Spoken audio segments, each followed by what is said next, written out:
Bonjour, nous sommes le 2 juin, il est 18h30.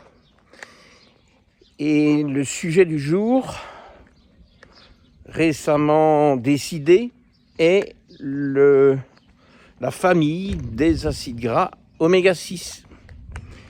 Parce que, une fois de plus, il y a polémique. Donc je suis en train d'avancer, d'essayer de vous aider à vous y retrouver dans toutes ces polémiques. Tiens, c'est bizarre, il y a un chien qui me suit. Oh, il y a un chat aussi. Palou. Regardez-le. Qui cavale. Ouh, bonjour Palou. Ouh, t'es petit Palou, ça. Oh, oui. Bon, oh, encore un chat, mais c'est plein de bêtes ici. Ouh, mais c'est de l'oxo, ça. Est-ce que vous le voyez? Oui, hein. Oh, oui, tout tout. Ouh, c'est de petit oxo, ça. Ouh, de petit oxo. Ouh, oui. Bon, oh, le Palou qui s'occupe de Goliath. On a raté la partie la plus intime. Il lui grimpe un peu dessus. Il l'encourage. Parfois, il lui saute par-dessus comme une petite panthère noire qu'il est. Panthère noire, hein. Oh, oui, c'est un bon chat. Oh, oui, c'est un bon chat. Bon, assez joué. Donc, oméga 6, polémique. Alors, dans toutes ces polémiques, je reprends ma phrase, commencée il y a longtemps, comme ça arrive souvent, je sais, vous n'aimez pas, mais il faut vous titiller un peu, sinon c'est pas gai. Hein.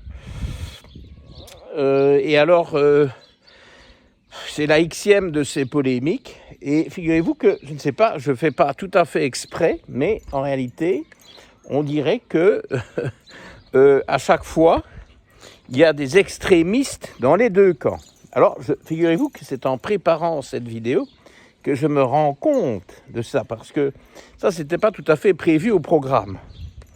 Si vous voulez, au départ, je voulais vous parler des oméga 6 parce que certaines nouvelles diètes qui sont un peu dans le vent, qui sont tendance, ont une espèce d'aversion pour les oméga 6, et je crois qu'on retrouve ça aussi bien chez les cétogènes très cétogènes, si vous voyez ce que je veux dire, que j'appelle parfois les sectogènes, et ils le savent, mais aussi, puisque je suis en train d'explorer un peu ce nouveau domaine, chez les carnivores. Il y a une espèce de phobie absolue des oméga 6 qui représenterait la catégorie d'aliments. Donc on parle surtout évidemment à ce moment-là des huiles végétales, hein, qui sont souvent riches en oméga 6, mais pas que. Il y a une très grande variété d'huiles végétales, mais c'est vrai que beaucoup d'huiles végétales courantes sont riches en oméga 6 et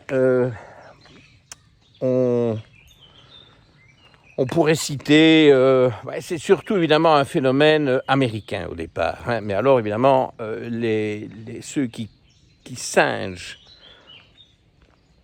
c'est pas sympa, qui copient les nouvelles tendances américaines, qu'elles soient cétogènes ou carnivores, eh bien ils importent cette haine de l'oméga 6 en Europe. C'est pas tout à fait correct, c'est pas tout à fait justifié, parce que il faut quand même bien dire que aux États-Unis, il y a énormément d'huile de soja parce qu'ils en cultivent beaucoup. Et puis alors, il y a des trucs assez horribles comme l'huile de coton, l'huile de tournesol, bien entendu, qui contient aussi beaucoup d'oméga 6. Oula. Et alors, un peu de calme. C'est quoi ça? Alors ça, en wallon, ça s'appelle une brette. Vous savez pas ça, hein? Une brette, B-R-E-2-T-E, c'est-à-dire une petite algarade. Ok? Voilà, vous avez appris quelque chose. C'est une brette. Bon, Goliath n'est pas très chaud pour aller là en bas. Alors, je sais... Il y a la marche arrière. Hop, on s'empare du Goliath. On s'empare du Goliath. Et ben voilà. Vous avez vu, il était arrangé. Allez. Allez. On doit aller chez le coiffeur. Il y a trop de poils là-dedans. Bon. Donc. Toutes ces huiles américaines, il me semble que j'en oublie une, mais enfin peu importe. Toutes ces huiles très riches en oméga 6 aux États-Unis ne sont pas aussi prévalentes en Europe. Et évidemment, on mange aussi moins, quoique ça se détériore à vue d'œil, moins de fast-food, d'aliments industriels et d'aliments ultra transformés qui recrutent bien entendu les oméga 6. Et ça, je vous rappelle, je pense l'avoir déjà dit dans des vidéos consacrées à ce sujet des acides gras, mais il est évident que les oméga 6, sans même avant d'être transformés en trans, les acides gras trans, bon là ça c'est l'horreur absolue, mais ça c'est vraiment les processus industriels qui abîment tout. Mais si vous voulez, les 6 sont plus stables et donc ont une plus longue durée de vente, hein,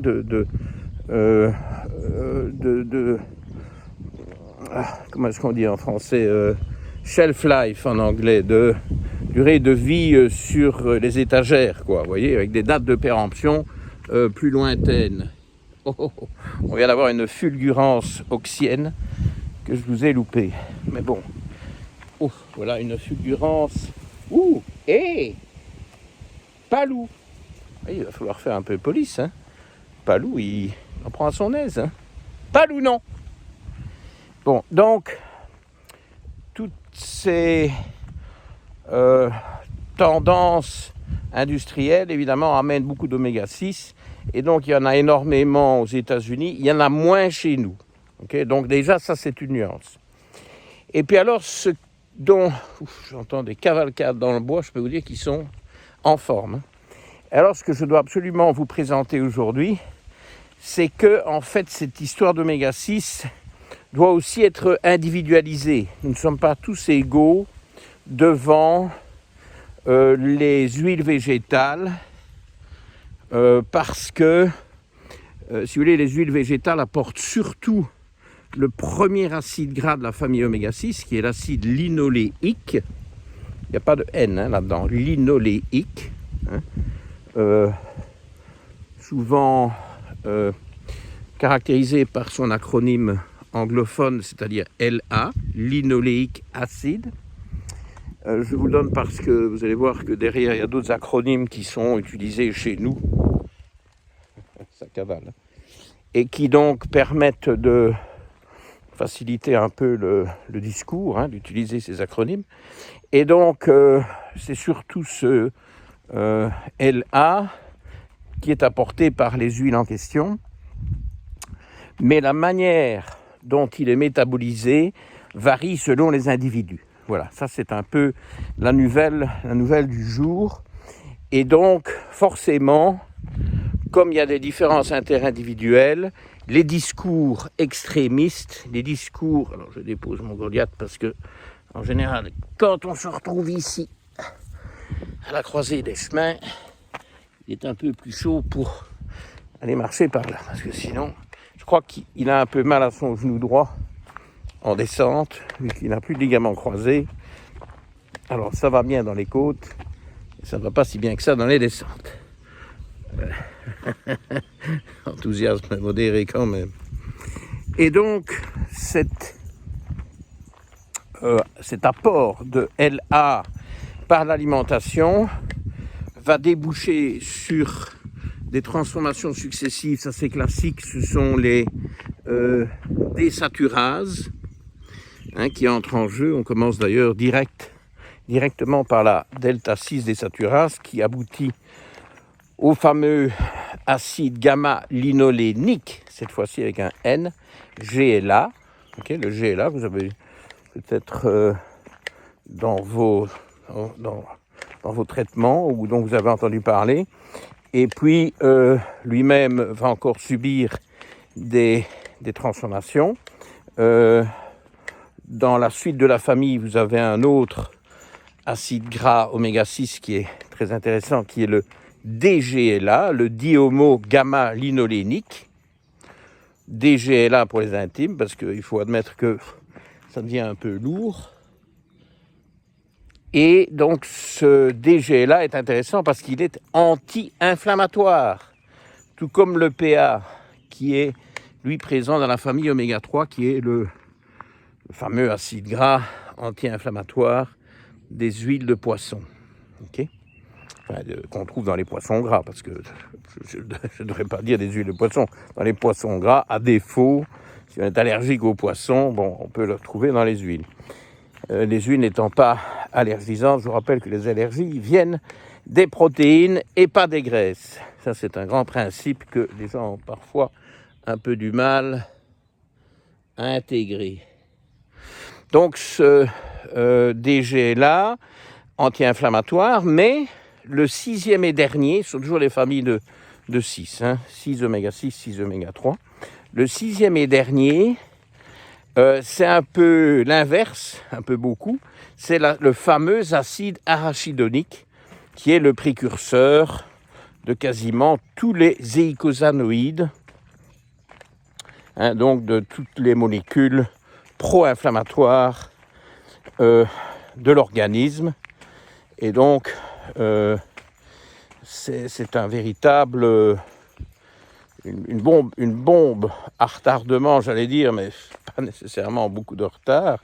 C'est une bombe pro-inflammatoire.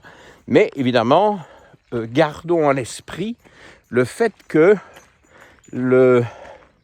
l'inflammation est nécessaire dans l'organisme. Parce que ça, de nouveau, les binaires...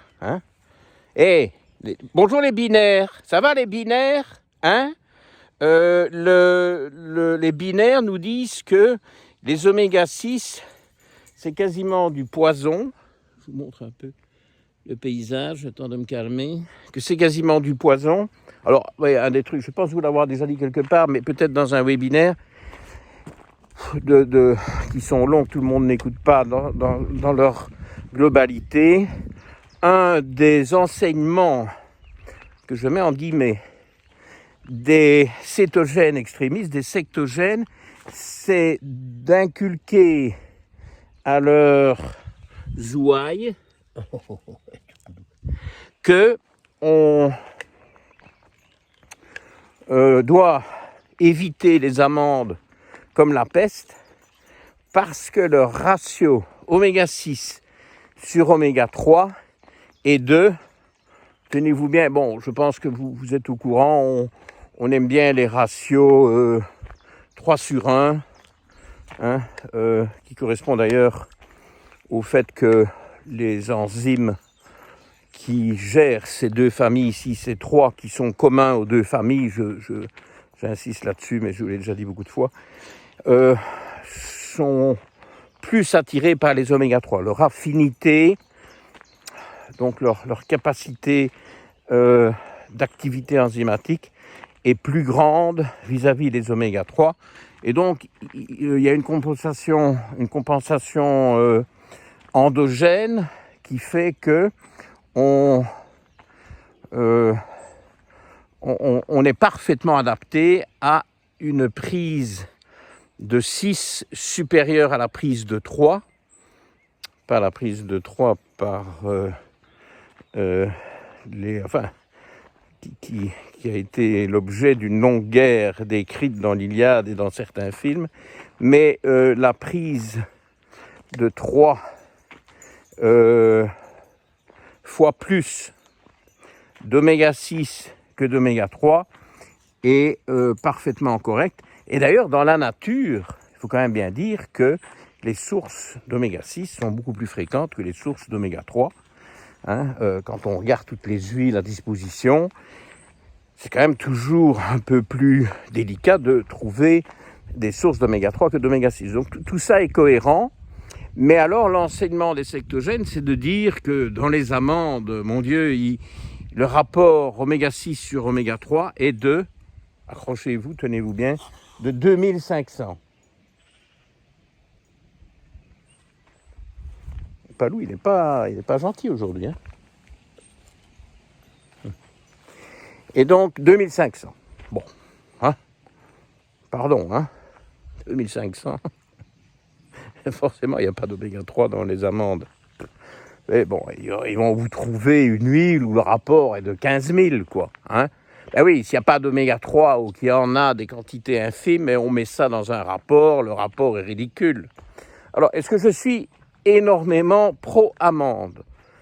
Non, à vrai dire. Pourquoi? Parce que les amandes sont quand même sensiblement plus glucidiques que beaucoup d'autres noix. Ok? Je préfère les noix de Grenoble, qui d'ailleurs contiennent, elles, des oméga 3, 3%, c'est pas négligeable. Et puis, regarde là, il y a beaucoup de boue. Allez, viens par ici. Et puis alors, les moins glucidiques dans toutes ces noix, je vous le rappelle, je fais de l'élitreuillage, c'est... Bien, là tu peux venir, parce que là il n'y a pas d'eau. C'est les noix de macadamia et les noix de pécan. Okay. Vers le plus glucidique, il y a les amandes, il y a les noisettes. Je crois que les amandes c'est pire que les noisettes, et alors le pire du pire c'est les noix de cajou. Mais les noix de cajou sont de vraies noix, okay, parce que on me raconte parfois que ce sont des légumineuses. Non, les légumineuses, c'est exclusivement le cas des cacahuètes. Okay. Donc, les arachides, si vous préférez. Ah oui, dans les assez glucidiques, il y a aussi les pistaches. En général, c'est souvent ce que les gens préfèrent, les pistaches, les amandes, les noisettes. Et par-dessus tout, les noix de cajou. Ouais, c'est un fait que le lait de noix de cajou est délicieux, mais il est fort glucidique. Et puis, bon, il ne faut probablement pas trop abuser de lait de noix, hein, qui peuvent être critiqués pour un grand nombre de raisons. Mais bon, voilà, il faut quand même bien manger quelque chose. Hein, tout est critiquable, en fait.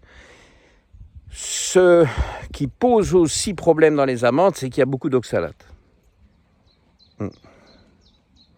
Bon, je sais que je vous ai promis une vidéo sur les oxalates, je n'oublie pas, mais bon, chaque chose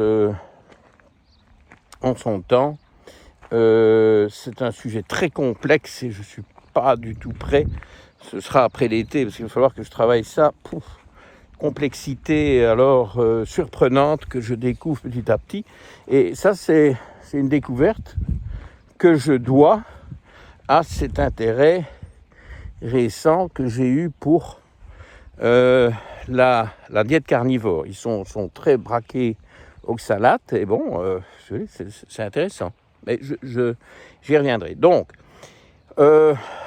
ces attitudes binaires, si vous voulez, les 6, c'est mauvais et les 3, c'est bon, ça n'a aucun sens. Alors, figurez-vous qu'en préparant la capsule, je suis tombé sur...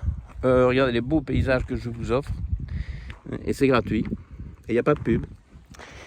C'est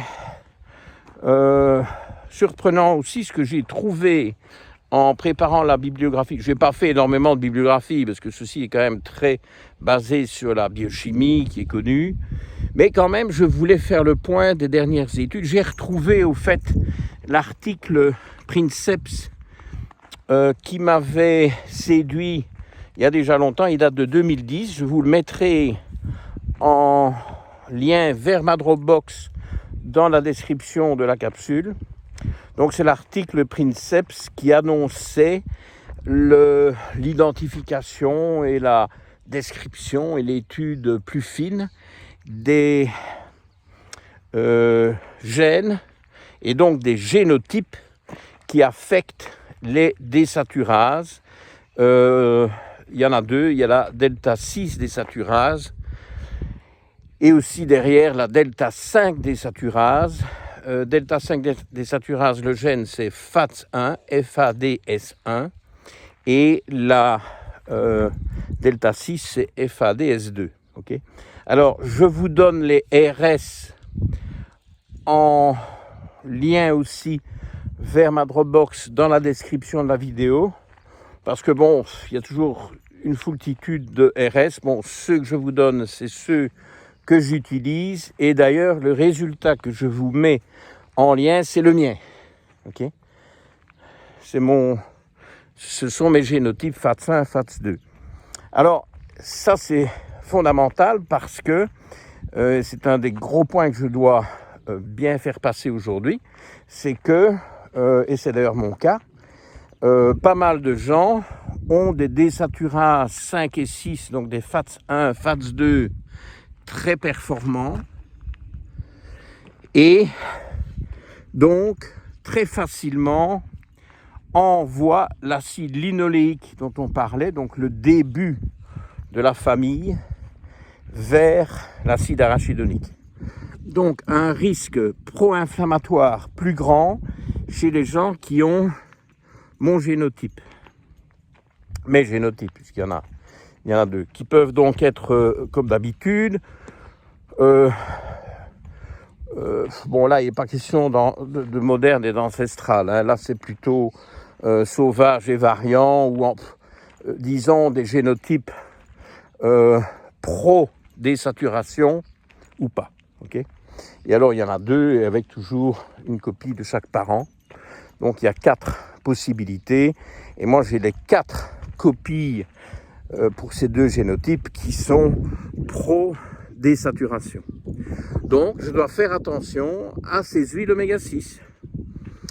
Et alors évidemment, le problème c'est qu'on est souvent tenté quand on manque de GLA, ce qui est très fréquent, et je vous vante les mérites du GLA dans d'autres vidéos, mais en 2 mots, on peut dire que ce GLA est crucial comme lubrifiant de la muqueuse intestinale et de toute muqueuse, de toute membrane. En fait, c'est un lubrifiant extraordinaire pour toutes les membranes, mais évidemment, on pense toujours aux intestins avant tout autre. Et c'est aussi le précurseur du DGLA qui est anti-inflammatoire. Donc, et on voit beaucoup de déficits en DGLA. Okay, et tout ça intervient d'ailleurs dans le syndrome prémenstruel, où il est connu qu'on essaye de corriger les manques de GLA, DGLA avec l'huile de bourrache et encore peut-être plus prisée, l'huile d'onagre, qui sont des huiles riches en GLA. Et je vous rappelle, il n'y a pas de source alimentaire réelle de DGLA. En pratique, il n'y a pas, donc on est obligé de passer par le GLA. Mais il faut faire ça avec un bémol, avec prudence, chez ceux qui ont les génotypes FATS1, FATS2, efficaces. Toutes les copies, les 4 copies en jeu pro-désaturation, on arrive très vite à booster l'acide arachidonique avec au départ une bonne intention de corriger des manques de GLA, des GLA. Donc je suis en train de revoir mes prescriptions à la lumière de ça. Alors ce qui est un peu choquant, je fais une confession, ça va plaire, en tout cas à certains, c'est que alors que le résultat génotypique que je vous mets en lien plutôt, me concernant, date de 2020. Et quand est-ce que j'ai réagi et que j'adapte mes prescriptions pour faire un peu plus attention à ne pas nourrir mon acide arachidonique avec des huiles destinées à apporter du GLA, du DGLA, il y a peu. Il y a peu. Donc c'est un des gros changements que je fais par rapport aux dernières années, et moi je fais évoluer ma pratique. Bon, voilà. Alors les gens disent, oh, ils changent d'avis. Oui, je change d'avis. Je change de méthode, mais j'essaie de faire mieux. Je ne suis pas les modes, moi. Même si je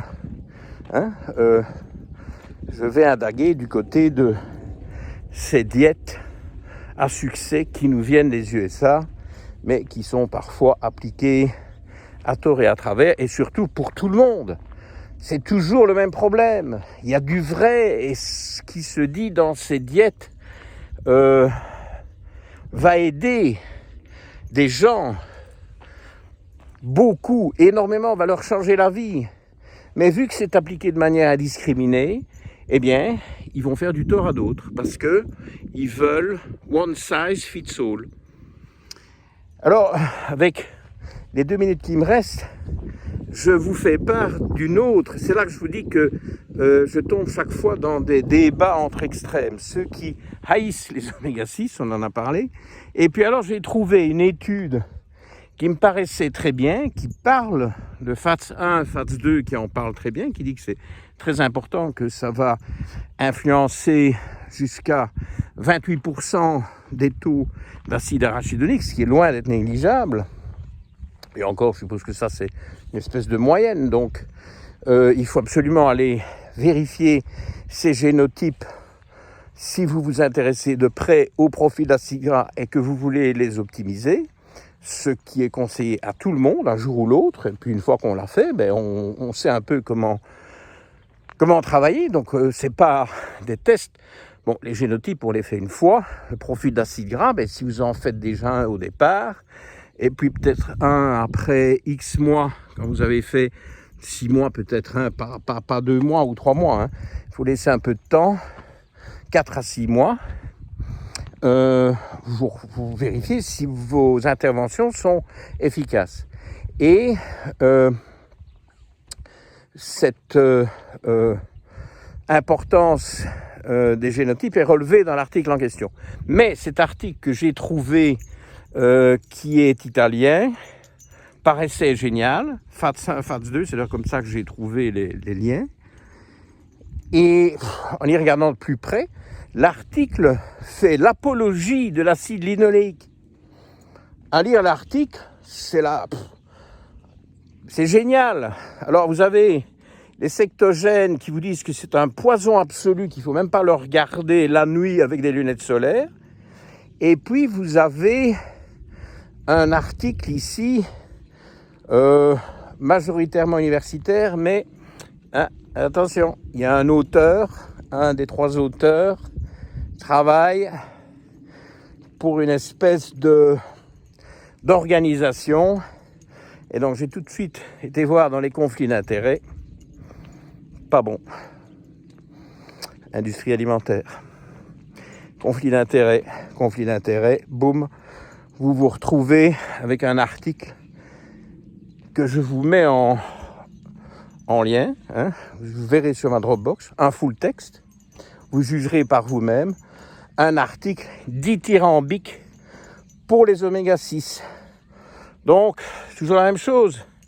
Qui croire? Qui croire? Eh bien, vous-même et vos tests. Il faut tester. Et il faut se faire une idée. Chaque cas est différent, la diète est différente, les polymorphismes, donc les génotypes sont différents. Alors voilà, alors ici, je vous montre un champignon du genre Parasola